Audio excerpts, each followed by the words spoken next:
fighting for.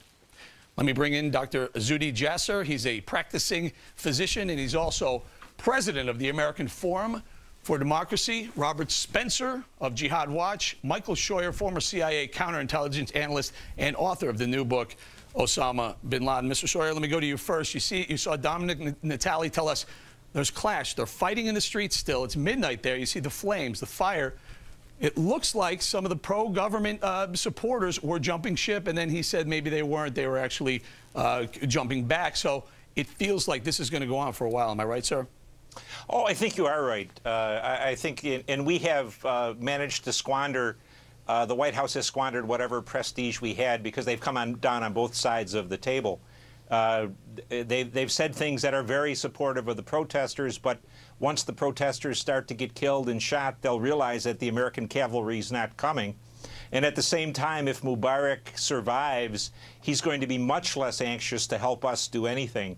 I think the wisdom of the situation here was to keep Mr. Obama's big mouth shut, along with Mrs. Clinton's, because in reality, we have virtually no power to affect things in Egypt. Go ahead, Mr. Jasser. What do you think of that? You heard Mr. Scheuer say that, boy, it's going to be tenuous. What's your take?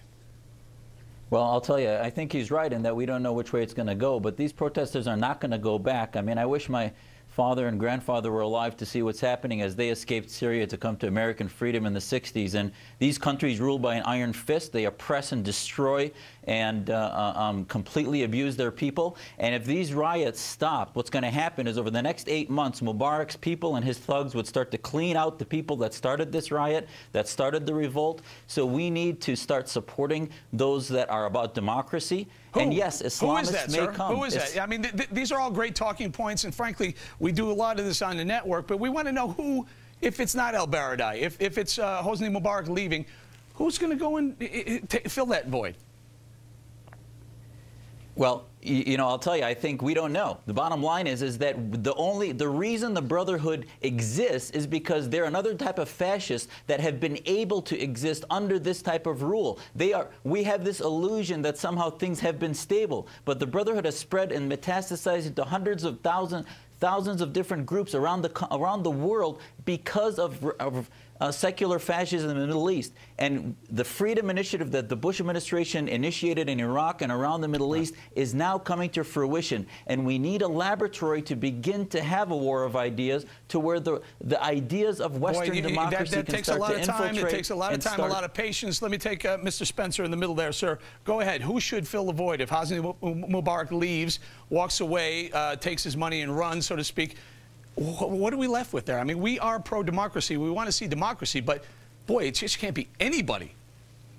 Yeah, it would be great, Eric, if there were some sort of democratic force there. That would be wonderful. But actually, there are no heroes in this story. The Muslim Brotherhood is poised to take power. They're the leading opposition group. And they are a group, let's remember, is inveterately hostile to the United States as well as to Israel. They're an international organization as well as an Egyptian one that is dedicated in its own words, according to a captured internal document, dedicated in the United States to eliminating and destroying Western civilization from within and sabotaging its miserable house. And so this is the group that Obama has green-lighted now to take part in a post-Mubarak regime in Egypt. He's kidding himself and kidding us if he expects us to believe that this is going to be some sort of democratic rule. Mr. This is going to be another Scheuer, Islamic state like Iran. Sir. Here's the question. If it's not al-Baradei, whoever it may be, won't the Muslim Brotherhood have just as much influence on whoever that would be? The Brotherhood must have an influence, yes, because there's only two entities in Egypt that can govern the country, either Mubarak or, because of the nature of the the Muslim Brotherhood and its quasi-government activities, whether it's providing health care, education, legal assistance, food, prenatal care. It has a tremendous ability to install a substitute infrastructure into the government.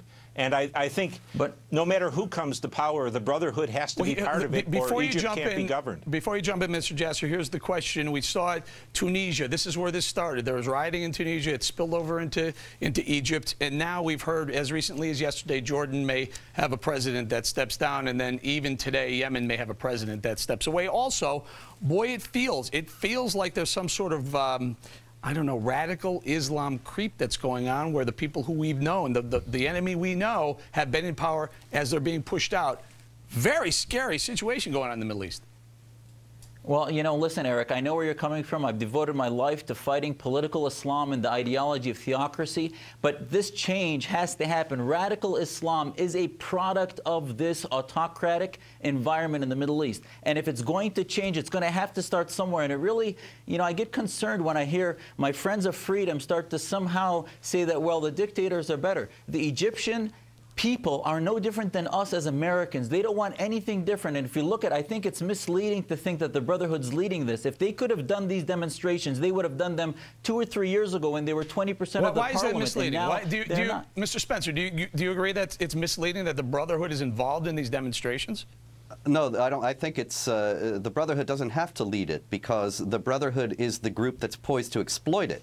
And so they are actually holding back and laying low in these demonstrations, but they are still the group that's in the driver's seat for any government that's going to succeed Mubarak. The problem here is that, you know, I understand Dr. Jasser saying it's terrible that we have to say the dictators were better, but look, you want democracy in Egypt? Fine. The Brotherhood will win any election that's free in Egypt, and then you're going to have an Islamic state there that is more hostile to the United States than anything we've seen. So the Arabs are sentenced? I know, but Robert, are they sentenced then to being under the thumbs of a dictatorship no, but where here's they go and wipe out towns and kill citizens? Dr. Jasser, hold on, Mr. Spencer, hang on. Dr. Jasser, do the young people who are protesting in the street, they're throwing Molotov cocktails, do they understand the ramifications of replacing Hosni Mubarak with someone who may have massive ties or influence by a Muslim Brotherhood? Do they know what that means? Do they know what that means to the United States, the democracy they so want to copy?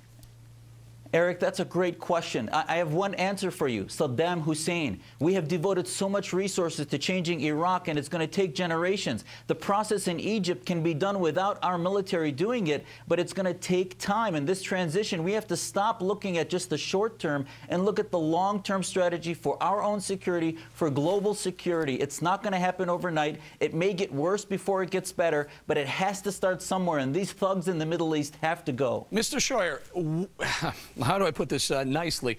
Would it be terrible if the Obama administration or Mr. Obama came out and said, hey, guys, look, Mubarak, stay in power until September. You can leave in September. We're backing you through September. Would that be a bad idea? Well, certainly, I think that's what he's going to do anyway, no matter what Mr. Obama says. But we have a real problem here because the security of Israel depends on Arab tyranny. If Mubarak goes, if King Abdullah in Jordan goes, if Bashir al-Assad goes, whatever governments replace them will be not as effective and certainly not as pro or at least neutral toward Israel. So American policy Isn't this over what the this, past... hey guys, all three of you, let me, if I can get the shot of all three of you in the monitor, show, don't speak, just give me a yes or a no. Isn't really what this is all about Israel, the United States' relationship with Israel in the Mideast? Just give me a head shake, yes or no. Anyone agree? Anyone disagree with that? Much of it is. Much of it is. Okay, go ahead, Mr. Jasser. Well, it's part of the answer, but at the end of the day, Israel's security, and we need to stand by our friend Israel, but Israel's security is going to be dependent upon being surrounded by democracies, surrounded by peaceful nations whose children want to be educated. But you're not going to get a this kind of democracy with the Muslim Brotherhood backing this guy? But this is a maturational process of a people that have been oppressed for 2 generations. Mr. Spencer, what about this kind of democracy, sir? The oppressed people in Egypt are holding, the oppressed people in Egypt who want democracy, according to Dr. Jasser, are holding up signs with Mubarak with a Star of David printed on his forehead and saying on Man of the Street interviews, we hate Mubarak because he maintains peace with Israel. So well, Mubarak is the one that fed the protocols of the Elders of Zion every year. One at a time, guys. Go ahead, Mr. Jasser. Mubarak is the one that has fed movies like the Protocols every year during Ramadan in order to brainwash and to facilitate this type of antagonism. The more we think that the Brotherhood takes over, the more he can legitimately say that, well, I have to do this in order to keep my Brotherhood people at bay. And I think you'll find that's why I said that there if we are allowed to hold on, guys, gentlemen. Mr. Scheuer, is a is an Obama backing of a Mubarak government a sign to the people of Egypt, or maybe even the people of the Middle East, that we're still firmly implanted on the side of Israel?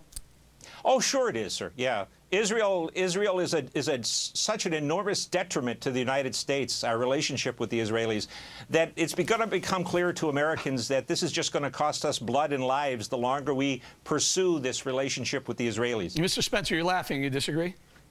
Well, I think that's appallingly a terrible thing for Mr. Scheuer to have said.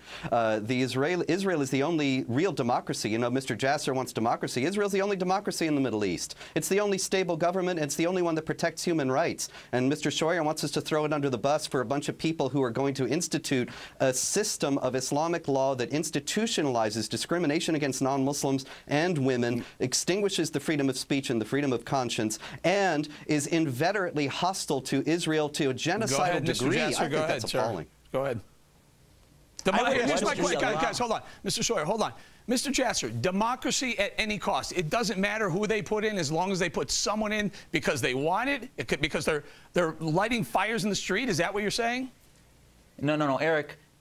Change does not happen easily. These guys are not going to leave. The population has not been educated to the point of understanding Jeffersonian principles. If we're going to help them, we need to start building institutions, to being on the ground, not just abandoning them. All due respect, we don't have time. There are people in the streets who may be dying right now. Do we have time to go through the whole process? Eric, do we or not? That's the issue, is the American ADD problem, where we only pay attention for 2 weeks and then we abandon them. That has to change. The long-term stability is what we need to look at, and I think that's what will be in Israel's interest and America's interest and everybody's. Great discussion. We'll be on it. I'm sure there's going to be a lot more. Mr. Jasser, Mr. Spencer, and Mr. Scheuer. Appreciate your time, fellas. Thank you, sir. All right, back at home, people are wondering, what about oil prices? At this moment, President Obama is scheduled to be in a closed-door meeting on U.S. energy policy. How important is Egypt to U.S. oil interest? I'm going to show you that, plus commodity prices are poised to skyrocket. Next.